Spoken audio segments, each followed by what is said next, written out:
anak yang mau menghafal Al-Quran. Doakan aku ya sahabat, semoga bisa hafal Al-Quran 30 juz. Ada telepon sebentar ya sahabat. Halo. Waalaikumsalam. Oh ya, saya siap ke sana sekarang. Sahabat, saya ditelepon oleh teman saya. Katanya harusnya udah tadi. Temani aku ke sana yuk.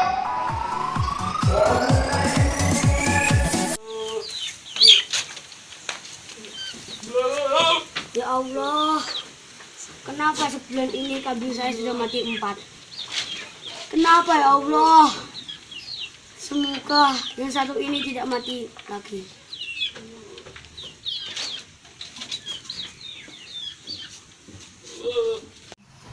Assalamualaikum Mbak, selamat. Waalaikumsalam dok. Alhamdulillah terus kesini. Mari dok.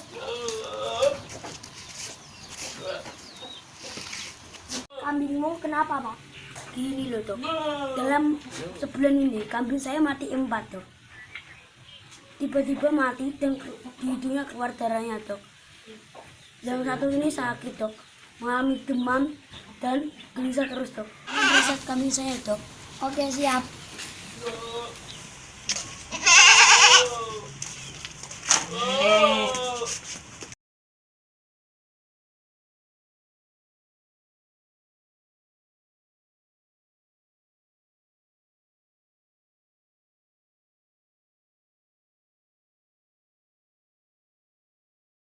Sebanyak ini mengalami demam dengan menunjukkan suhu di atas normal.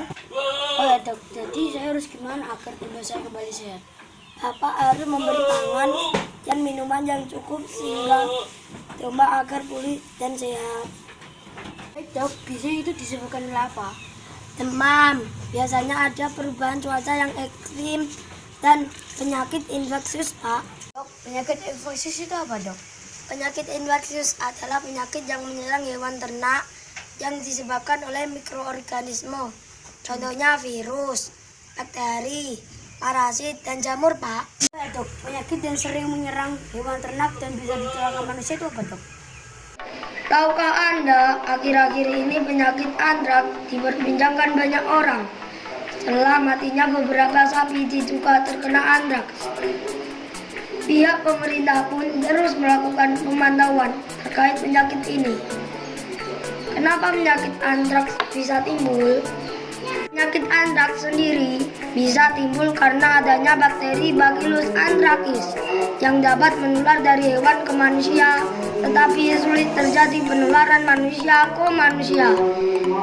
Hewan yang terjangkit antraks pada umumnya pemakan rumput seperti sapi, kambing, domba, kerbau, kuda, dan burung unta. Kita simak gejala hewan yang terkena antraks. Yang pertama, suhu badan hewan tinggi. Yang kedua, nafas yang tersengal-sengal. Yang ketiga, hewan tampak gelisah. Yang keempat, umumnya akan mengalami kematian dengan cepat, bahkan kurang dari 1 hari. Selain itu, ada tanda khas yang perlu diketahui seperti keluar darah hitam dari semua lubang tubuh hewan.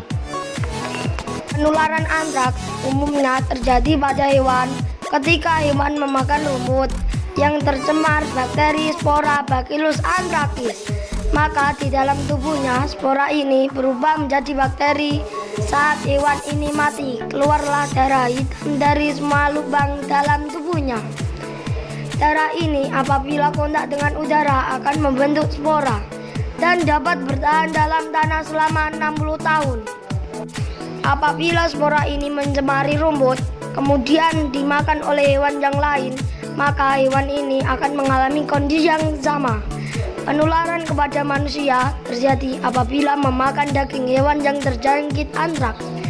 Cara lain terjadi apabila ada luka yang terbuka dan kontak hewan yang terjangkit antraks, atau dengan cara spora terhirup oleh manusia melalui saluran pernapasan.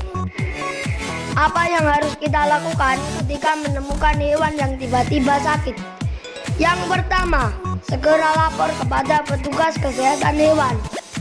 Yang kedua, menyembelih hewan yang sakit apalagi mengkonsumsinya. Yang ketiga, belilah daging dari pemotong hewan bersertifikat.